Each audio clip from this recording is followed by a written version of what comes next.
पिछले एपिसोड में हमने देखा था कि तांजीरो और उसके दोस्त उजुई के साथ मिलकर ग्यूटारो और डाकी को मार देते हैं, जो कि अपर रैंक 6 के डीमंस थे। इसके बाद यहाँ एक काकुशी आता है जो कि बैटल के बाद की तबाही देखकर हैरान होता है और कुछ देर बाद उसे तांजीरो, नेजुको, इनोसुके और जेनित्सु भी मिल जाते हैं, जो कि बुरी तरह घायल हो गए थे। दूसरी तरफ मास्टर यानी उबुयाशिकी ये खबर सुनकर बहुत ज्यादा खुश हो जाते हैं, क्योंकि करीब 100 सालों के बाद कोई अपर रैंक का डीमन मारा गया था। उन्हें लगता है कि ये एक अच्छा शगुन है और डीमन स्लेयर्स की ये नई पीढ़ी डीमंस के राजा मुजान किबुत्सुजी को भी जरूर मार गिराएगी। इसी के साथ मास्टर की तबीयत बिगड़ती ही जा रही थी और हमें ये भी पता चलता है कि मुजान किसी तरह मास्टर की फैमिली का हिस्सा है। इसके बाद हम अकाजा को देखते हैं, जो कि अपर रैंक 3 का डीमन है। अकाजा एक दूसरे डायमेंशन में था और इस जगह को इन्फिनिटी कैसल कहा जाता है। इस जगह में अनगिनत कमरे और दरवाजे हैं, जो किसी भूल भुलैया से कम नहीं है। अकाजा मन में सोचता है कि उसे यहाँ बुलाया गया है, तो इसका मतलब है कि डीमन स्लेयर्स ने किसी अपर रैंक डीमन को मार गिराया है। इसके बाद एक प्लेटफॉर्म अकाजा को बीवा वुमेन के सामने लेकर जाता है। इसका नाम नाकीमे है और यही इस पूरे इन्फिनिटी कैसल को कंट्रोल करती है। अकाजा के साइड में रखे मटके में से एक दूसरा डीमन निकल कर बाहर आता है। इसका नाम ग्योक्को है और ये अपर रैंक 5 का डीमन है। ग्योक्को दिखने में काफी अजीब है और इसकी आंखों की जगह मुंह लगे हुए हैं। ग्योक्को कहता है कि उसे अकाजा से मिलकर खुशी हुई, शायद वो 90 साल बाद मिल रहे थे। तभी हम एक तीसरे डीमन को देखते हैं जो काफी डरा हुआ था। इसका नाम हानटेंगू है और ये अपर रैंक 4 का डीमन है। ये कहता है कि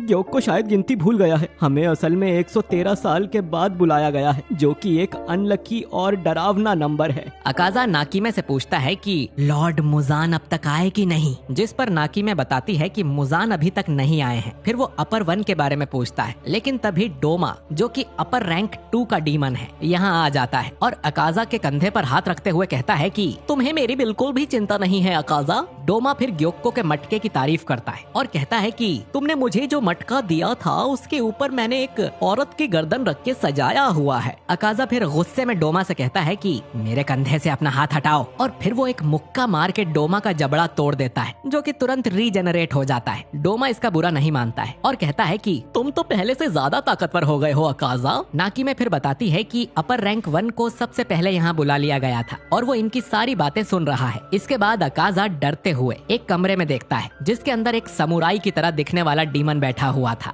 ये है सबसे पावरफुल किजुकी, अपर रैंक 1 और इसका नाम कोकुशिबो है। ये बोलता है कि लॉर्ड मुजान आ चुके हैं। इसके बाद इन सभी के ऊपर वाली छत पर हम मुजान को देखते हैं, जो कि किसी तरह का एक्सपेरिमेंट कर रहा था। मुजान इन्हें खबर देता है कि अपर रैंक 6 का डीमन ग्यूटारो मारा गया है, यानी अपर रैंक्स में अब एक डीमन कम है। ये सुनकर डोमा मुजान से माफी मांगता है, क्योंकि वही ग्यूटारो को लेकर आया था। मुजान कहता है कि मैं जानता था ग्यूटारो मारा जाएगा, क्योंकि डाकी उसकी कमजोरी थी। अगर वो अकेला बैटल लड़ रहा होता तो जरूर जीत जाता। मुझे अब अपर रैंक से कोई उम्मीद नहीं है। डोमा कहता है कि मैंने तो आपके सारे काम पूरे किए हैं, जिस पर मुजान बोलता है कि तुम लोगों ने अब तक उबुयाशी की फैमिली को नहीं मारा है और 100 सालों के बाद भी उन्हें अब तक ब्लू स्पाइडर लिली नहीं मिला है। मुजान गुस्से में कहता है तुम सब किसी काम के नहीं हो, जिससे उसके सारे ग्लास इक्विपमेंट्स टूट जाते हैं। हानटेंगू बहुत ज्यादा डरते हुए मुजान से रहम की भीख मांगता है। अकाजा चुप ही रहता है, क्योंकि वो भी अपने पिछले टास्क में फेल हो गया था। कोकुशिबो बोलता है कि उबुयाशिकी खुद को छुपाने में बहुत ज्यादा माहिर है।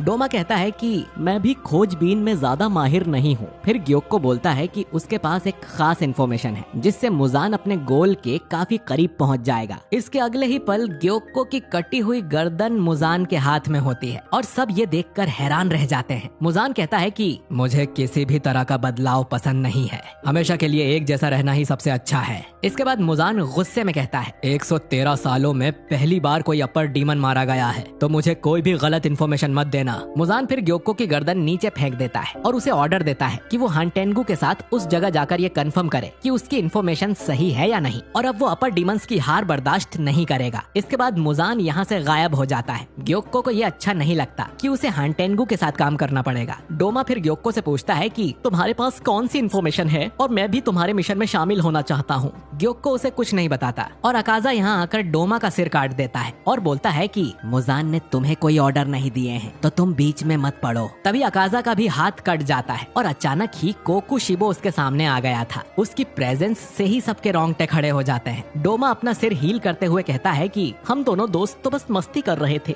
वरना मैं आसानी से अकाजा के अटैक को डॉज कर सकता था। कोकुशिबो फिर भी अकाजा को डांटता है कि उसे अपने से बड़े रैंक वाले डीमन पर अटैक नहीं करना चाहिए और अगर उसे इससे कोई प्रॉब्लम है तो वो उसे या डोमा को लड़ाई में हरा कर उनकी जगह ले सकता है। डोमा कहता है कि अकाजा किसी भी हाल में उन दोनों को हरा नहीं सकता है। डोमा अकाजा के बाद डीमन बना था लेकिन फिर भी वो उसके अपर वाली रैंक में है। शायद इसी बात से अकाजा उससे जलता है। इसके बाद हम पहली बार अपर 1 का चेहरा देखते हैं जिसकी 6 आंखें हैं। अकाजा उससे कहता है कि वो एक दिन उसे जरूर मारेगा और कोकुशिबो ये कहकर यहाँ से गायब हो जाता है कि पूरी कोशिश करना। फिर अकाजा भी यहाँ से जाने लगता है। नाकीमे फिर ग्योक्को और हांटेंगु को उनके सीक्रेट मिशन पर भेज देती है। डोमा नाकीमे से रिक्वेस्ट करता है कि उसे भी मिशन पर भेज दे लेकिन नाकीमे उसकी नहीं सुनती और डोमा को अपने घर पहुंचा देती है जहां उससे मिलने कोई आया था। इसके बाद हम हनाफुदा इयररिंग्स पहने एक डीमन स्लेयर को देखते हैं। ये और कोई नहीं बल्कि योरिची है जिसकी झलक हमने पिछले सीजन में भी देखी थी। योरिची की गोद में एक बच्चा सो रहा था जिसका फादर योरिची के लिए चाय लेकर आता है। इस आदमी का नाम सुमियोशी है और ये काफी हद तक तांजीरो की तरह दिखता है। खैर सुमियोशी योरिची को थैंक यू बोलता है उसकी और उसकी वाइफ की जान बचाने के लिए। योरिची अब यहाँ से जाने को बोलता है क्योंकि वो उन पर बोझ नहीं बनना चाहता। सुमियोशी डीमन स्लेयर से उसका नाम पूछता है और कहता है कि वो उसके बारे में अपनी आने वाली पीढ़ी को जरूर बताएगा क्योंकि योरिची का कोई वंशज नहीं था। योरिची कहता है कि उसकी जरूरत नहीं है, वो कोई खास आदमी नहीं है, वो उस चीज को ही प्रोटेक्ट नहीं कर पाया जो उसके लिए खास थी। मेरा नाम मेरी जिंदगी की तरह ही बेकार है। और तभी तांजीरो की आंख खुल जाती है। उसकी आंखों में आंसू थे और ये सब एक सपना था। तांजीरो सोचता है कि मैं कहाँ हूँ। कानाओ तांजीरो को होश में देखकर बहुत खुश हो जाती है और उसके हाथ से फूलों का गुलदस्ता छूट जाता है। कानाओ बताती है कि तांजीरो 2 महीने से कोमा में था और उस लड़ाई के बाद वो अब जागा है। इसके बाद हम गोतो नाम के एक आदमी को देखते हैं जो कि एक काकुशी है यानी क्लीनिंग क्रू का मेंबर है। गोतो हाशिरा मीटिंग के दौरान भी मौजूद था और 2 महीने पहले तांजीरो इसी को मिला था। गोतो तांजीरो के लिए एक मिठाई लेकर जा रहा था क्योंकि उसकी नाक बहुत तेज है तो शायद इसकी खुशबू से तांजीरो कोमा से बाहर आ जाए। कमरे में उसे टूटा हुआ गुलदस्ता मिलता है जिसे वो साफ करने लग जाता है और मन ही मन कानाओ से कहता है कि ये कितनी अजीब लड़की है, कुछ भी फोड़ती रहती है। लेकिन वो उसे डांट नहीं सकता क्योंकि उसकी रैंक गोतो से ज्यादा है। बेड के पास जाकर गोतो को पता चलता है कि तांजीरो को होश आ गया है तो वो बहुत जोर से कानाओ पर चिल्लाने लगता है, ये कोमा से बाहर आ गया है, ये बात किसी को बताई क्यों नहीं, छोटी बच्ची हो क्या। इसके बाद गोतो गला फाड़ कर चिल्लाता है कि तांजीरो कोमा से बाहर आ गया है।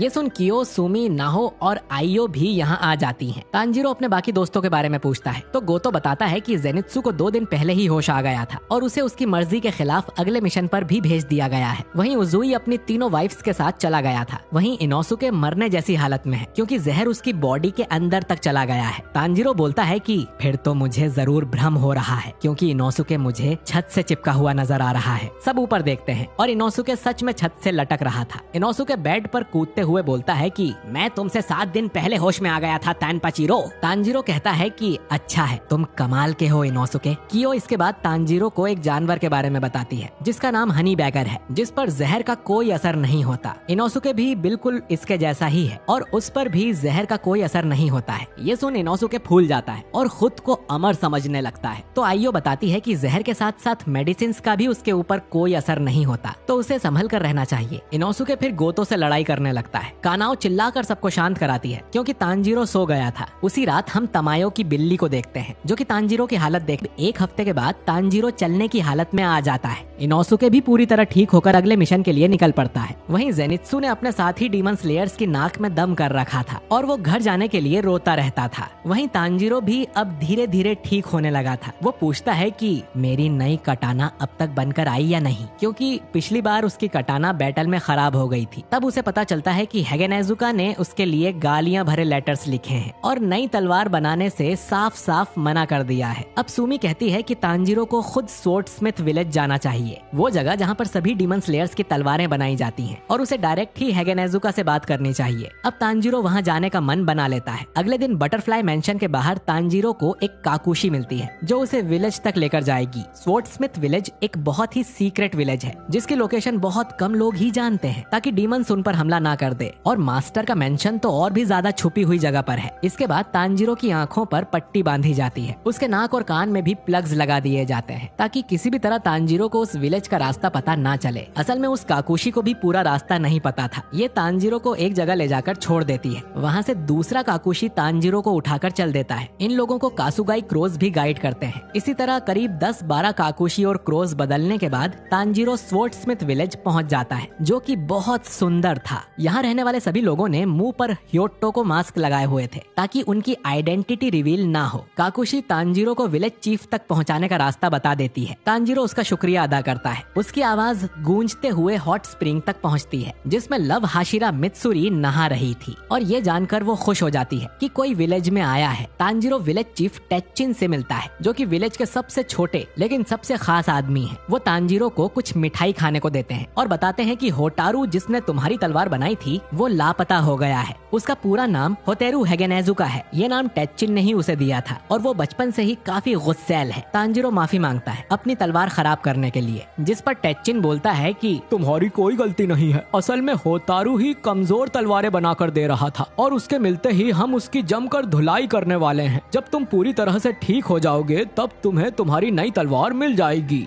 तब तक तुम यहाँ आराम से रह सकते हो और तुम्हें हॉट स्प्रिंग में नहाने जरूर जाना चाहिए, उससे तुम्हारे घाव जल्दी भर जाएंगे। रास्ते में तांजीरो एक वर्कशॉप देखता है जिसमें एक कटाना बनाई जा रही थी। इसके बाद एक आदमी उसे हॉट स्प्रिंग का रास्ता बता देता है। तब तक उसके लिए खाना तैयार हो जाएगा। तभी उन दोनों को जोरों से चीखने की आवाज आती है। ये मित्सुरी थी जो चिल्लाते हुए पहाड़ी से नीचे उतर रही थी। तांजीरो उसे थोड़ा धीरे चलने को बोलता है, नहीं तो उसके कपड़े खुल जाएंगे। मित्सुरी रोते हुए कहती है कि ऊपर एक लड़के से मैंने उसका नाम पूछा था तो उसने मुझे इग्नोर कर दिया। अब तांजीरो उसे बताता है कि डिनर जल्द ही रेडी होने वाला है। ये सुनकर मित्सुरी बहुत खुश हो जाती है। तांजीरो फिर हॉट स्प्रिंग के पास जाता है और उसे किसी का दांत आकर लगता है। तालाब में उसे एक लड़का दिखाई देता है। ये वही लड़का गैन्या है जो कि तांजीरो के साथ फाइनल सिलेक्शन में था। अब तांजीरो भी अपने कपड़े निकाल कर पानी में कूद जाता है और गैन्या के साथ दोस्ती करने की कोशिश करता है और पूछता है कि क्या वो विंड हाशिरा सानेमी से रिलेटेड है। तो गैन्या तांजीरो का सर पानी में डुबाकर कहता है कि मुझसे बात मत करो,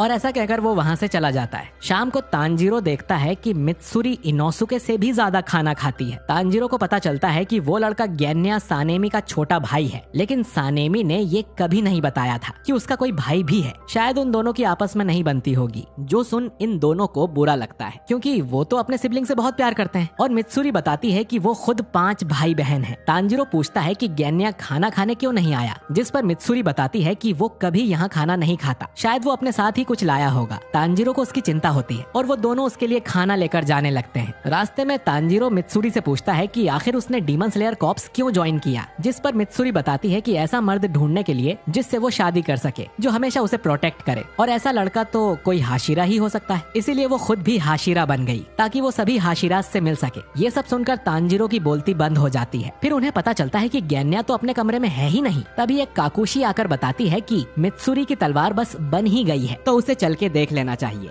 मित्सुरी तांजीरो से कहती है कि वो आधी रात को ही यहाँ से चली जाएगी, जो सुनकर तांजीरो उदास हो जाता है। फिर मित्सुरी कहती है कि शायद अब हम एक दूसरे से कभी नहीं मिल पाएंगे। तुमने अपर रैंक डीमन से फाइट की है जिससे तुम्हें 10 साल के बराबर का एक्सपीरियंस मिल गया है। तुम अब काफी स्ट्रॉन्ग हो गए हो, और वो उनके लिए बहुत खुश है। तांजीरो कहता है कि वो और ज्यादा मेहनत करेगा और मुजान किबुत्सुजी को भी जरूर मार देगा। अब मित्सुरी तांजीरो के कान में कहती है कि इस विलेज में एक सीक्रेट वेपन है जिससे तांजीरो और भी ज्यादा स्ट्रॉन्ग हो जाएगा। इतना कहकर मित्सुरी यहाँ से चली जाती है। अगले दिन ब्रेकफास्ट करने के बाद तांजीरो उस सीक्रेट वेपन को ढूंढने जंगल में निकल जाता है। तांजीरो की सूंघने की शक्ति भी अभी तक ठीक नहीं हुई थी और उसे बस हॉट स्प्रिंग की ही स्मेल आ रही थी। तभी उसे पास में से कुछ आवाजें आती हैं। वो 2 लड़कों को झगड़ा करते हुए देखता है, जिनमें से एक इसी गांव का छोटा स्वॉर्डस्मिथ था और दूसरा मिस्ट हाशिरा मुइचिरो है, जिसे इस लड़के से कुछ चाहिए था, लेकिन लड़का उसे साफ मना कर रहा था। तांजीरो हैरान हो जाता है कि एक और हाशिरा यहाँ क्या कर रहा है। फिर वो देखता है कि वहाँ पर एक तीसरा इंसान भी है और तांजीरो पहचान लेता है कि ये वही आदमी है जिसने उसे अपने सपने में देखा था। और ये एपिसोड यहीं